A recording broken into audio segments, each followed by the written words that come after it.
So I hope that answers the logistics questions.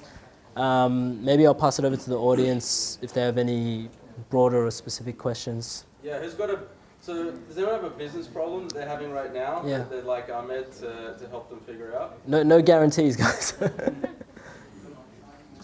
Sure, do you want to?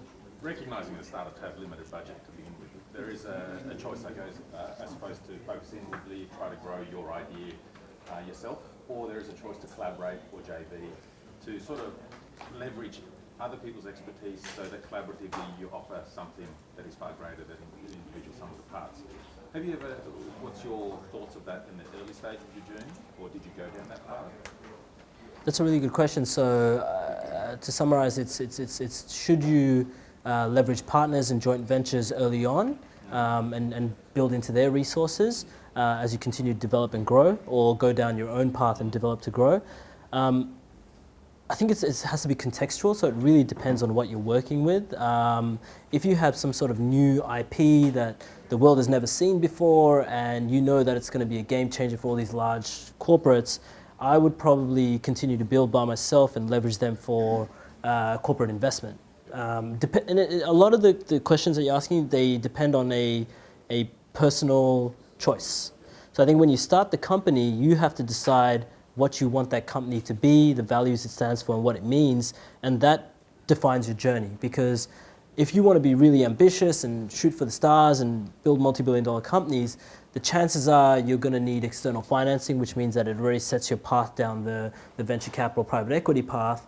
If you think that there's a industry that can be done a lot better and you want to control your own destiny and be in charge of it and build the kind of workplace that you want to come into every day, and that's the important focal point. And it's less about we don't need to be a $10 billion company, but I'm happy that I can take a holiday once every few months, right? And so it becomes a lifestyle business, lifestyle choice, and then you make different decisions based on that. Similarly, you control your destiny, and so the choices that you make are going to be dependent on what happens later on down the track. But if you know what your personal values are and you look at it from a longevity perspective, I try and make the decisions looking backwards. And so this is the point that I want to get to.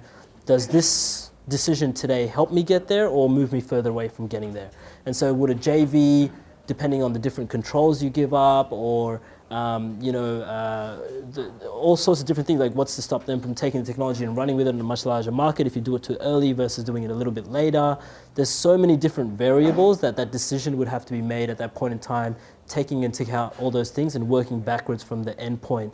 And it becomes a really personal decision and a level of risk whether you're willing to take it or not. And so my answer is it depends. It depends on whether you're an invention or whether or not you're innovative.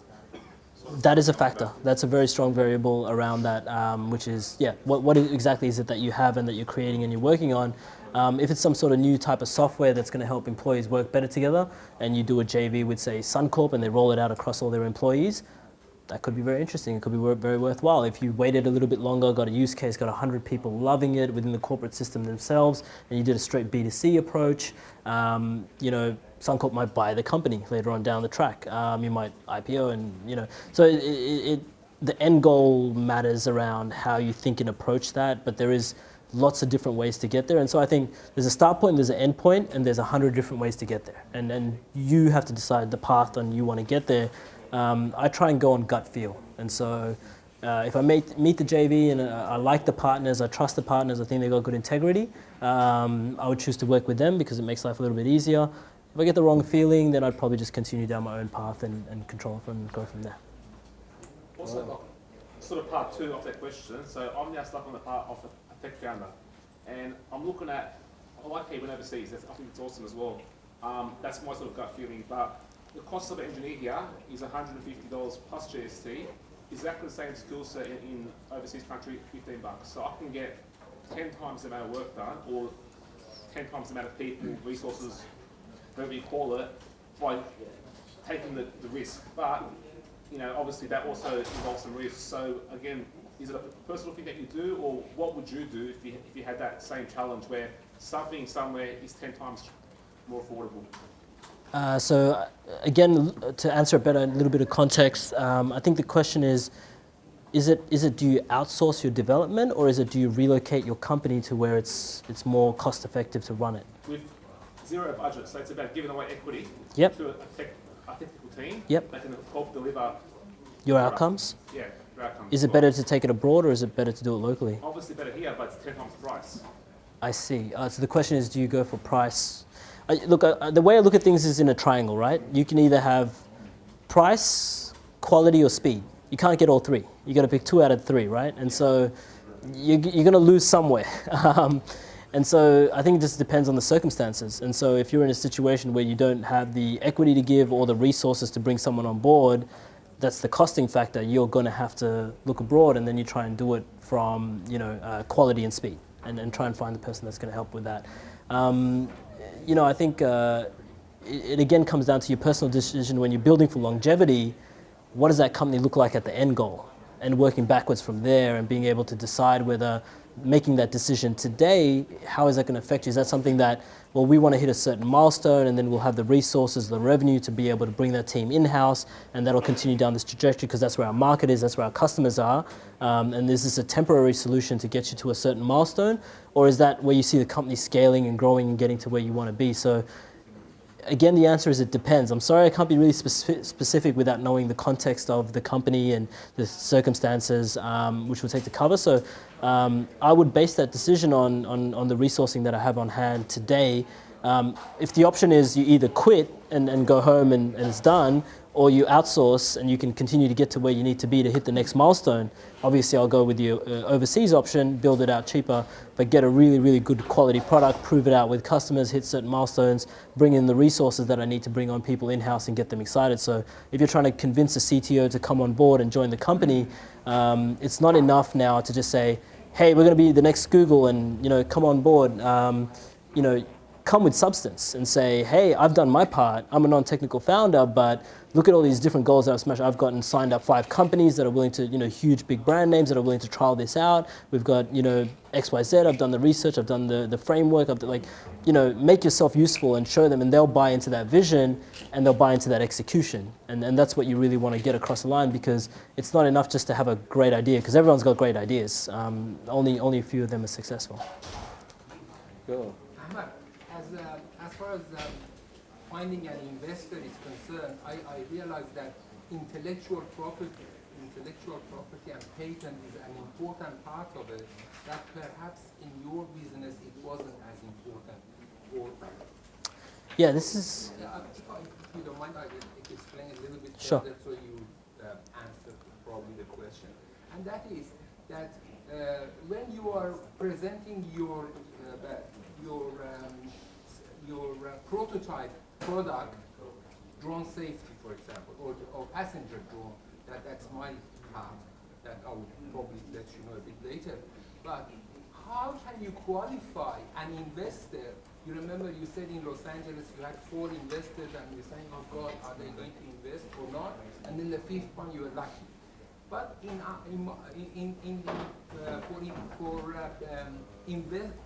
inventions that are risky, there are other people that you are not sure whether they've got any money or not. How can you qualify them before they, I'm not saying stealing your idea and doing some modification and taking it from you? This is an interesting question. So I get asked this a lot. Again, it depends. So I'm just gonna say it depends for all my answers. So I don't have to keep saying it. Yeah, it's all relative, right? And so, if you have something that you think is world changing and so unique, and you're the only person that can do it, if somebody else can do it easily, it's probably not that world changing, to be honest. You know what I mean? If all it takes is someone to hear your idea and they can go and execute it better than you, you probably weren't cut out for it in the first place. So that's the first thing, is you want to share your idea with as many people as possible to get as much input. And I'll tell you right now, professional VCs won't go and steal your idea. They're just way too busy. They're invested in way too many things. Like, they're not going to say, oh yeah, this is great, let me drop my fund and do what you're doing and compete against you. It doesn't make logical sense for them to get onto it. But how do you know that someone is a professional VC? Or if you're speaking to someone who's not a professional VC, maybe an angel, you do a bit of background checks, you do a little bit of references. But if you have something that's patentable, so because we do 2 different companies in the drone business, we have patents. Now, that isn't our key success critical factor. That was just good governance, because we were inventing something totally new and we found 10 different ways to do something to meet a regulatory hurdle, we patented everything behind us as we went along, so it made it harder for Amazon or Google to just crush us. And so it was more just good governance than it was about our company is the patent. That's not really what it's about. Our company is the execution. How well can you get to the customer? That's the best defensible barrier that you have, because it's very difficult for someone else to come into that space and be able to upend you when you own the customer and you have that defensible barrier. So for the first part, I think if you're talking to investors and you're worried about them stealing your idea, if it's something that is patentable, it doesn't cost that much to get a patent. I would get the patent before I went and spoke to any potential investors if you did feel that you had something that was patentable. But my general view of the world is that patents is not really a critical success factor. To be honest, you can get the patent, it can be challenged in court, it can get crushed. Patents are a really good umbrella to prevent mutually assured destruction if you're going up against Google and Amazon and all the big players in the space. But if you're a small startup and you've got something that you want to use to change the world, your execution is going to be really whether you make it or not, the make or break. And so for good governance, if you have the resources and you're really working on something completely new, go ahead, get a patent. Whether you know an investor is real or not, do your due diligence, do your references. It's kind of like a partnership and a marriage, and you wouldn't go into that without knowing what you're getting into, and so you do your general checks and balances. Just in relation to what you're talking about, all right, if the budget doesn't extend to a patent, but in your experience, would an NDA be enough to initiate those sort of conversations? It's difficult to say, and I'm not a lawyer, this is my caveat, this is not legal advice, based on my opinion. So, we had an experience where we had a non-disclosure agreement with a different party, and they ended up launching a competitor to us. And we had the signed document. NDAs are not really enforceable in most jurisdictions and courts of law, and again, if you want to be really defensible, have really good execution. Because if your idea is just that, an idea, it probably won't get very far. If you have the operational chops to back it up, it's very hard for someone to displace you. And if they do, they're probably a lot better at it than you were ever able to be. And so I find NDAs tend to turn away certain people and individuals where, it doesn't make sense. If I'm an investor and I'm looking at a whole variety of different things, the last thing I want is I sign a piece of paper and you come to me and say, I've got an idea for a social network, and we're going to build it, and it's going to be called Face Look, and it's like, well, this idea's kind of been done, but now I signed this piece of paper, and the next 30 people that come and pitch the exact same idea, because you're probably not the only person in the world working on something. There's probably like 20, 30 other people if it's something really niche in garages hammering away at the same thing. The idea is not going to be your critical success factor, it's going to be your execution. Yeah, I'm curious as to how you did the process you went through with getting your competitor overseas to fund other Yeah. Look, I think for us, it was meant to be a half an hour coffee, and it turned into a 3-hour lunch. They loved what we were doing, and basically for us, it was about, look, you guys aren't going to be in Southeast Asia or Australia for in the Valley bubble. They view Australia as like this, it doesn't even exist in the world. It's like, what is that? And so we were like, we're getting really good insight into how the market is operating here. We're building the right infrastructure, and they had a history of buying companies rather than competing. So they would go down the acquisition path, and they view it as a really great way to get into this company and get data and insights and infrastructure before it got too big. And so that gave us really good insight into how they were operating and working in a good working relationship, and we have an amicable friendship.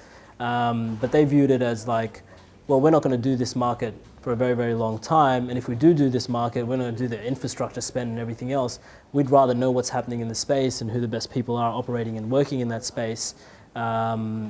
And so that was how we managed to get them on board. And I think aside from that, they just liked us as people. We, easy to get along with, good to work with, and we did what we said we were going to do. So that's still good relationship. Yeah. There's been some interesting progress that I can't talk about right now. But yeah, I'm sure there'll be. Yes, there'll be some good stuff happening in the near future. So. As a founder, how do you reflect on starting a simultaneous another venture? So does it take a bit of a focus away? Yeah, so very good question. I would not recommend doing that. So when the first company started, when the second company started, I actually got permission from the major shareholders, and I said, hey, there's this other opportunity for us to use it as a logistics service. And so we didn't think it was going to be a second company. We viewed it as a solution to solve our logistics. It's only when some of the biggest players in the market came to us and said, hey, we also want to use this service, that we said, well, this makes more sense to spin out into its own company. And I actually gave every single shareholder that was a shareholder in Zoogle at the time shares in the other company. And so that was kind of a way to say, you know, thank you for allowing us to do this, and that went on to continue to grow quite a bit. And so I'm lucky in that I'm on the board of directors and a co-founder now, and so I would attend board meetings once a quarter. It didn't really take up too much of my time, but you know, you have 24 hours in a day. If you're working 16 hours, you get 8 hours, 8 hours. It just kind of switches your brain around, and both help and feed into each other. So a lot of deep insights and learning, because they're very different geographies, different shareholders, different board of directors. I'll ask a few questions. This one's related to share agreements. You've gone from founder of zero to something that's fairly successful. Looking back on that journey, if you could have changed certain things in the original shareholders agreement, what would you suggest to look out for those startups who are thinking of drafting one, but really don't know that journey that you've gone through? And what would you suggest to highlight? Yeah, this is again a contextual question, and so it depends on how you view control and what's important to you. We took a more collaborative approach, and so the way that we looked at value is, you know, we've given our lives to this project, and we've done all the time commitment and everything else, and certain people that have backed us have given their capital commitment, and so we view it as tying into working together as a partnership. And so what's more important than that is, rather than what's in the shareholders agreement, pick good shareholders, because you'll be able to, like, that's just a piece of paper that you'll continue to change as the company grows and evolves, and that's more around time, administration, governance, regulation. So as you become a bigger company, you're going to do more different things and tick more boxes.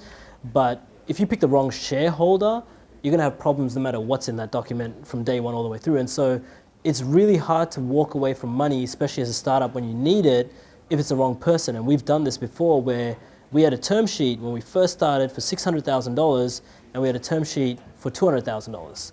And we took the $200,000 term sheet because the shareholders were better. And we had a lot of red flags in that original term sheet, where they were implementing shotgun clauses and all kinds of stuff. I didn't even know what it was, but when I went and spoke to an advisor, they were like, there's a lot of red flags here. And we're like, well, this is the first piece of paper that you guys have brought to us as a working relationship that you want to work with us, and there's already problems in it. This is going to be problems for the next 10 years, you know. And so go with the right shareholders every step of the way. And so your shareholders agreement will evolve, but they should be your partners. You're all working together to build something of value. All right, Ahmed, I know you're short on time, so I might just sneak in one question at the end, if that's all right. You mentioned tenacity is the most important quality. So what are your recommendations for everyone here about how to kind of cultivate and develop and strengthen the tenacity? And what are you kind of doing to strengthen yours? Yeah. I think it starts even before that. So when you're deciding to do a company and you're picking a space you want to get into and what you want to do, make sure that you're deeply passionate about the purpose and the clarity of purpose. And so that helps create tenacity. For me, it was always, and it's the same from day one, so it hasn't changed. It was, this is too important of a company not to exist in the world. Like, I really need to do this, because I was in that pain point and I was experiencing it as a student myself. And it was painful. It didn't make any sense to me, where it was like, I didn't have any money whatsoever. I had to fork out $400 to be able to get my educational resources. And the nature of the way that students are learning is evolving, and it's still catch up. And so to me, that was a really, really important purpose and vision that made me tenacious, in the sense that I wasn't ready to take no for an answer. No matter how bad things are, no matter how difficult things are, I would get out of bed every morning, jumping out of bed ready to go, because it was too important for me that this had to exist in the world. And so that's how the tenacity was built into it. So even before you start, if you pick something where you just want to make money, you're going to struggle, because there's no amount of money you can pay in the world to go through a startup, because it is a brutal experience. Like, you just won't last. If you pick something where you have clarity of purpose and you deeply believe in the vision, and it's so important for you that this exists in the world, you're automatically tenacious. It's just a secondary nature to you, because you're like, if I don't do this, it's going to affect millions of people all around the world. If we do this correctly, it's going to impact millions of people around the world for the better. That's really important to me, and that's my purpose. That's built into why I work, and like a whole entire deeper level of your own understanding. Thanks, Ahmed. Thank you.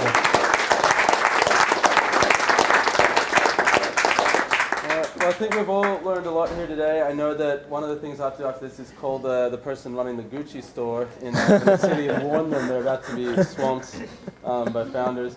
So I hope this has been really productive. I realize I didn't totally introduce this space and everything that's going on here, because I sort of always think everyone here knows what this is about. So this is part of Western Sydney University. It's one of our 2 locations for Launchpad, and we also have an incubator accelerator type program called Sid West. So you can be involved in the space, you can be involved in our events, you can be involved in our program, and if that's something that's interesting to you, please go and talk to Beck over there. And make sure that you're on our list. We're drawing to the end of this sort of program now, but there's still ways to get involved, and you can still be part of everything that we're doing in the space. And we will have another one launching soon, right, Beck? That's the ish, maybe? Can I talk about that? Yes? Okay. There will be. Probably. All right. So make sure you get your name down and get involved. We've got an amazing space here. It's going to be growing. We're going to be getting more sites. So there's a lot happening here. It's a real kind of push up. And I think we're very fortunate to have Ahmed come here and show you, look, if you grow up in Western Sydney, this is what you can do. So, we expect a lot of you, a lot from everyone here. We'll be tracking all of you, and I hope you're all up here in, how long does it take, Ahmed? 7, 8 years. 7 to 8 years, you're going to be standing up here and telling the story yourselves. All right, thanks again, Ahmed. Thank you, Ben. Thanks, everyone.